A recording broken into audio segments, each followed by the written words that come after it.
يا عزيزي المشاهد الفيديو الغلبان، من كتر ما انت بتشوف كلمة ببلاش بقى صعب تصدقها.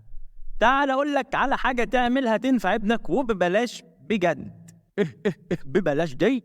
بص يا سيدي، انت هتكلم لايف كورس على الرقم ده، تقول لهم كلمة السر وهي انا عايز اعمل تحديد مستوى الحمادة ابني ببلاش. هم هيسمعوا كلمة السر وهيقولوا لك ايه ده ايه ده ايه ده ايه ده، الراجل ده كان واعر قوي، عرف منين اننا بنقيم مستوى الاطفال ببلاش. هيقوموا هم جايين لك تيجي انت وحماده ابنك امتى بالظبط، ولما تروح وتعرف مستوى حماده ابنك وتطمن عليه قول لهم كلمه السر دي، انا عايز شهر انجليزي ببلاش.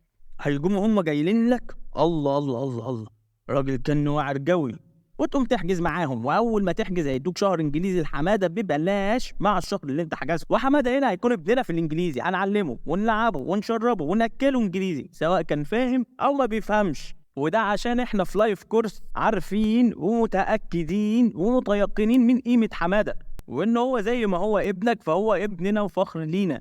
مستني ايه؟ كلمنا عشان ندلع حماده في الانجليزي.